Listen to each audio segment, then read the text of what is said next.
Halo rekan-rekan mahasiswa PGSD Universitas Terbuka. Selamat datang. Di sesi kali ini kita akan sama-sama membedah ringkasan dari modul 1, yaitu tentang asas pendidikan jasmani. Tujuannya simpel aja sih, kita pengen bener-bener paham apa sih sebetulnya hakikat dan tujuan Penjas di sekolah dasar. Kenapa mata pelajaran ini penting banget? Yuk kita mulai. Oke, coba kita jujur-jujuran dulu. Sering banget kan kita dengar, atau mungkin kita sendiri pernah mikir, Penjas itu apa sih? Cuma pelajaran selingan aja ya. Sekedar waktu buat istirahat setelah pusing sama matematika atau pelajaran lain. Nah, anggapan yang salah kaprah inilah yang akan kita bongkar bareng-bareng. Dan modul kita ini langsung menjawab dengan sangat telak. Katanya, Penjas itu bukan hanya dekorasi atau ornamen. Keren ya bahasanya. Jadi, ini bukan sekedar kegiatan biar anak-anak sibuk dan nggak lari-larian di kelas. Ada nilai pendidikan yang jauh lebih dalam di baliknya. Dan itulah yang akan kita gali sama-sama. Ini dia peta perjalanan kita. Pertama, kita bahas salah kaprah seputar Penjas. Kedua, kita dalami hakikatnya yang holistik. Ketiga, kita lihat 3 ranah perkembangan siswa yang disentuh oleh Penjas. Keempat, apa tujuan spesifiknya di SD. Dan yang terakhir, yang paling penting, peran Anda sebagai guru nanti. Oke, kita masuk ke bagian pertama. Salah kaprah pendidikan jasmani. Pertanyaannya, kenapa sih pelajaran yang sebetulnya krusial ini justru sering banget dianggap remeh? Nah, ini dia akar masalahnya. Banyak yang menganggap Penjas itu ya cuma aktivitas fisik tanpa tujuan. Cuma lari-lari, main bola, keringetan, udah selesai. Nggak ada nilai pendidikannya. Padahal, tugas kita sebagai calon guru nanti adalah membuktikan kalau pandangan Kating itu keliru banget. Oke, sekarang waktunya kita luruskan pandangan tadi. Kita masuk ke bagian kedua. Hakikat Penjas yang holistik. Apa sih artinya holistik? Sederhananya, Penjas itu adalah pendidikan yang utuh, yang tujuannya membentuk manusia secara menyeluruh. Coba perhatikan definisi ini deh, ada 2 kata kunci penting di sini, proses pendidikan dan holistik. Jadi ini bukan cuma aktivitas fisik biasa, tapi sebuah proses yang sengaja dirancang untuk menghasilkan perubahan yang menyeluruh. Fisik, mental, dan emosional, 3-tiganya kena jadi satu paket komplit. Nah, kalau definisi tadi terasa agak formal, coba deh ingat kalimat ini.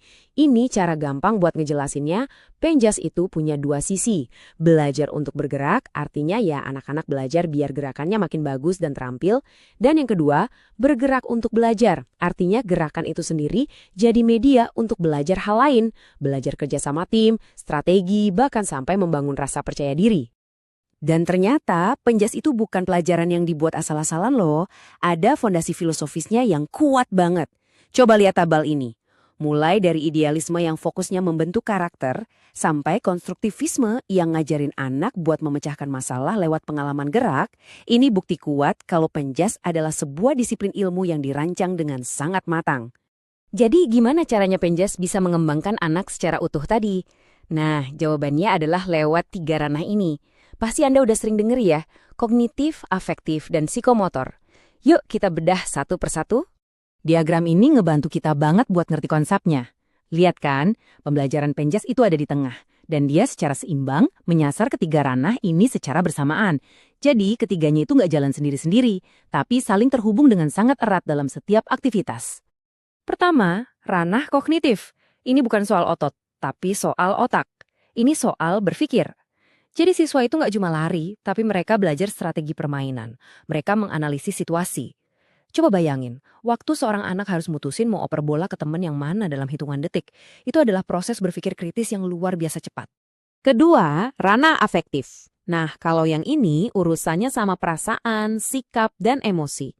Tujuannya bukan cuma bikin anak bisa bergerak, tapi yang lebih penting, bikin anak jadi suka bergerak. Disinilah mereka belajar apa itu sportivitas, gimana caranya kerja sama tim, dan yang paling penting, membangun rasa percaya diri. Teriakan, yes, aku bisa, setelah berhasil melakukan sesuatu, itu afektif banget. Dan yang ketiga, tentu saja, psikomotor. Ini yang paling kelihatan sama mata kita. Tapi jangan salah, ini bukan sekedar gerak asal-asalan. Ini soal kualitas gerakan. Bedanya bukan cuma sekedar bisa menendang bola, tapi menendang dengan teknik yang benar, terarah, dan efisien. Gerakannya jadi lebih halus dan efektif. Oke, teorinya udah dapet nih. Sekarang kita geser ke hal yang lebih praktis.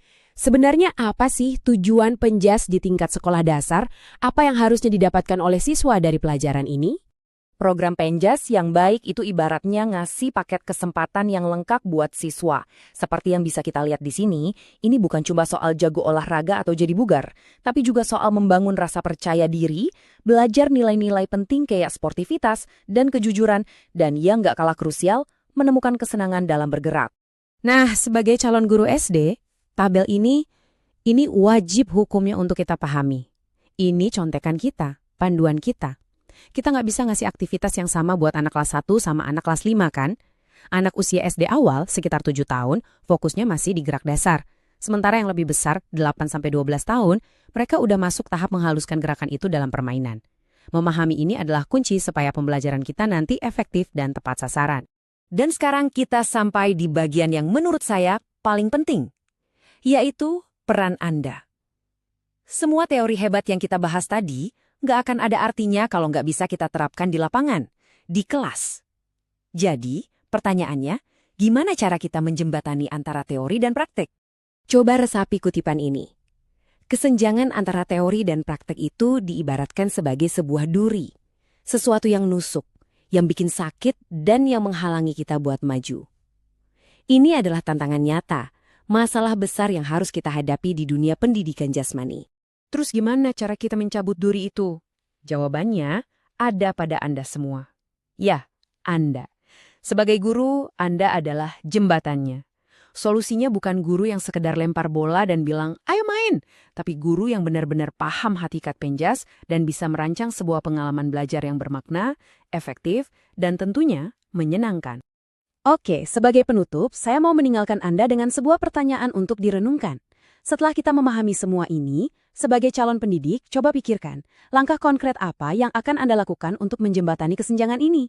Bagaimana Anda akan memastikan bahwa Penjas di kelas Anda kelak bukan lagi dianggap selingan, melainkan jadi sebuah proses pendidikan yang utuh, bermakna, dan ditunggu-tunggu oleh murid Anda? Silakan direnungkan.